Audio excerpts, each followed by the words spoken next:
Welcome to the Mystical Truths Podcast. This is Rebecca, and I'm really glad you're here. Let's unlock your world. Several years ago, humans decided that making a lifelong commitment to a partner was essential to a happy life, especially if that included children. And to make it official and special, vows and a ceremony were added, which is all beautiful, except for the lifelong commitment part. It's more true to say, I love you, and right now, I think I want to be with you for life.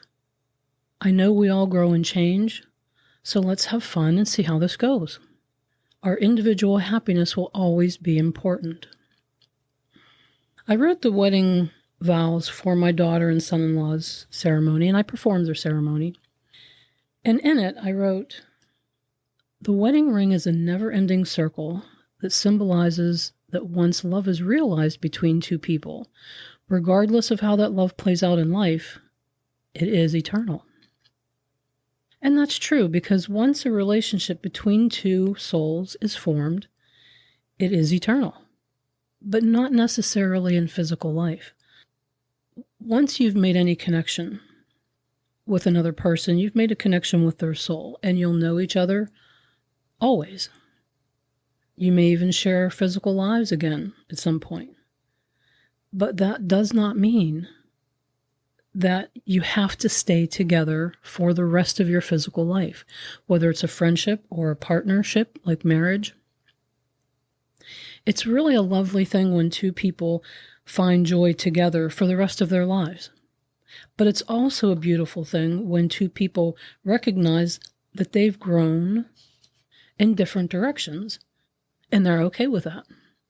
And they decide to follow their happiness by ending that marriage. The vow remains whether or not you remain physically connected to each other. I remember when I was younger, my parents considered divorce. And it was much less common back then. And I remember thinking, I don't like this. Like, who do I go with? Should I go with my mom? Do I go with my dad? And if I go with that one, is the other one going to be okay? And how is this going to happen? And they didn't talk much about it, but they worked it out. And they stayed together. And I thought, okay, well, that's easier. Good. But I really knew that they weren't happy. And would it have been better for them and then ultimately for all of us if they had found their happiness, even if it wasn't with each other? And of course, today, separation and divorce are more common because we've learned it's always been more likely that we'll grow in different ways than we thought we would. Even if you made your vows to God or as a promise to Source, I have absolutely no doubt at all that that loving force would not want anyone to be in an unhappy environment just because they thought they should, or because anyone else expected them to.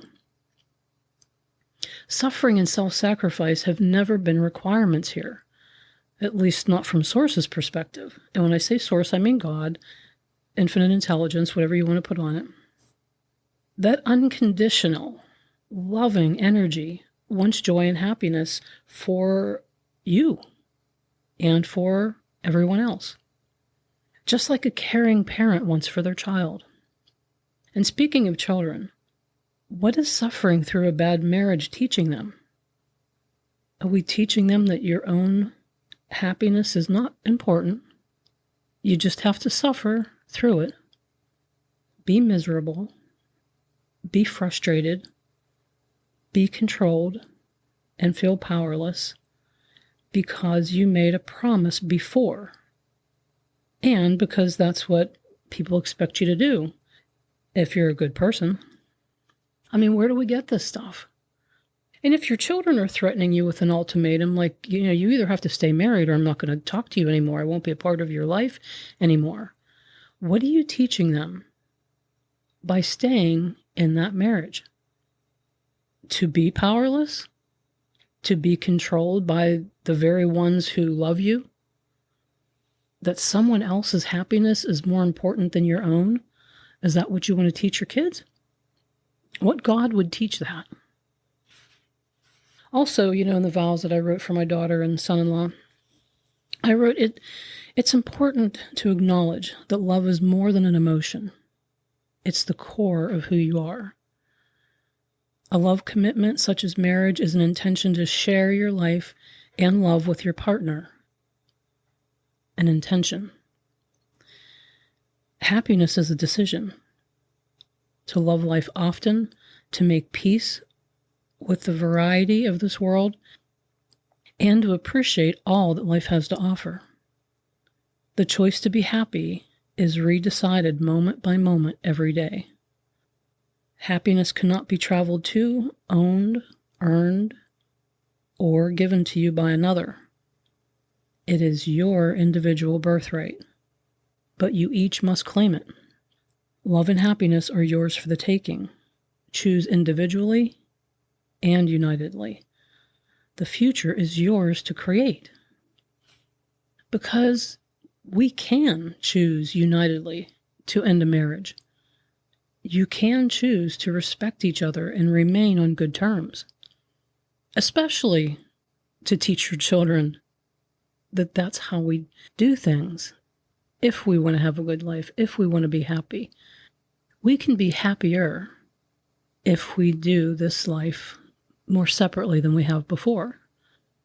Even if your partner at the time doesn't want to do that, doesn't want to part ways and remain friends, you still can. Take the higher ground. Be the light that shines.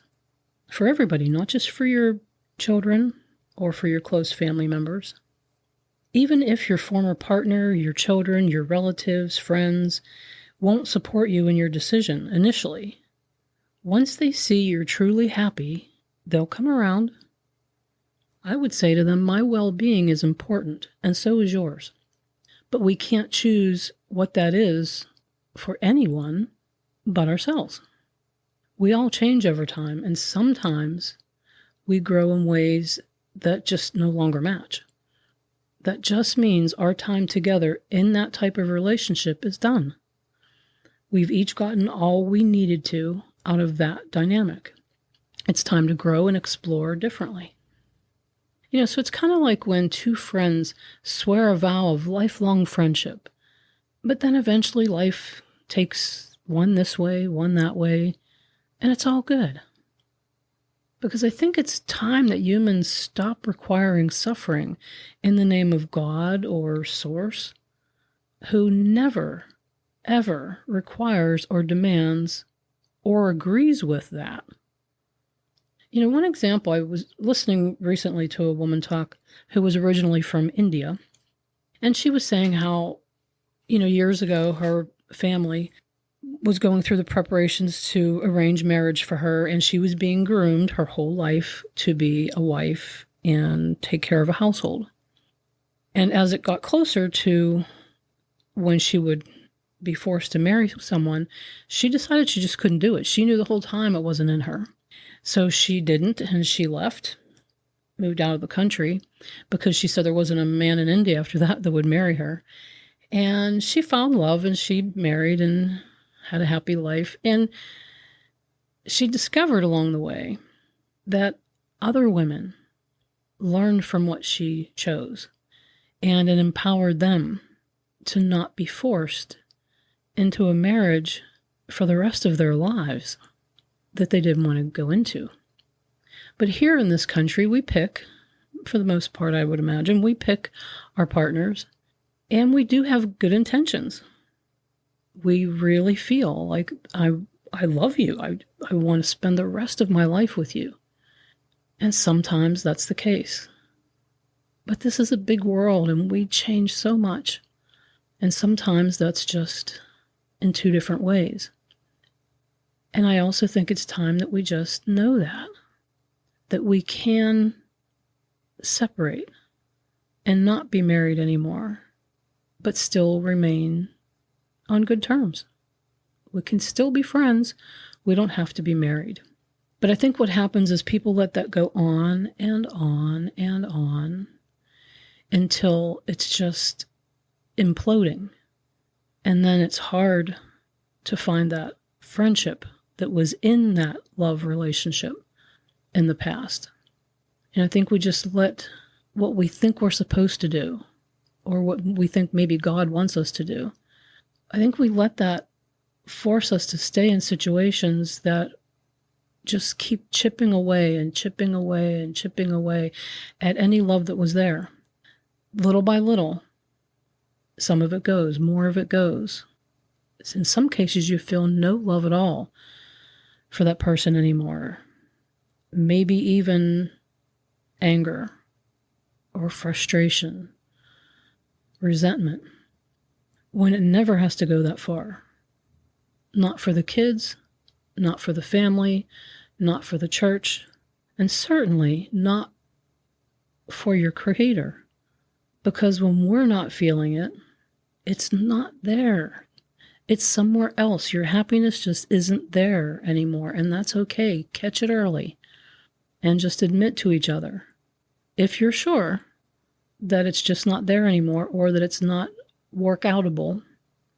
Some people rediscover or discover a new love for each other when they go through questions like, should we be together? Do we really want to be together? And that's great. But also sometimes people just discover that, yeah, this just really isn't a thing anymore. So let's just keep respecting each other and honoring each other, because the relationship we had at its core is eternal. But we've got to let ourselves find our happy. So that's marriage and some ideas about divorce. So where did I get the rock and roll part?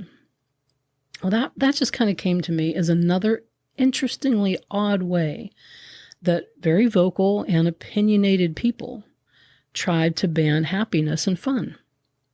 Because we kind of, at least in the past, went along with what people said we should think or do or not do. So when rock and roll, and especially Elvis, of course, were becoming a thing, many people were so against it because they were so sure that the very source of love and fun and freedom did not want people to have too much fun or too much freedom. But rock and roll brought more joy and expansion to this planet than it brought of the opposite. So even when many people swore it was morally, spiritually, socially wrong or bad or evil, even though there were still enough people that followed their bliss and proved them wrong. So my point is, whether you stay in a marriage or not, find your happy, because we all have to know where our happy is on any subject if we want to feel good, if we want to get the best we can from this life and be the best or offer the best that we can in any given moment to the people that we care about. Because as a people, especially, if we don't find our happy, our individual and collective happy, and of course, the collective happy is just ease. It's nothing else, because everybody has a different opinion about what their happy is, and that's a wonderful thing. But if we don't, we're just going to keep continuing to regurgitate the pain and the suffering and the powerlessness that we have for so long now. You know, Dr. Seuss said, "Don't cry because it's over. Smile because it happened." And I think, yes, you did have good times together. You maybe even created some people together. But if what you had has evolved into something that now really just doesn't match for the both of you, then take that first odd and sometimes quirky step and get change going. Find the honey in the now, right now, and then anticipate it going forward, being there ahead of you, because it's just a matter of where your happy is. And if you could use help finding your way through whatever it is that you're going through, you can find me at mysticaltruths.com.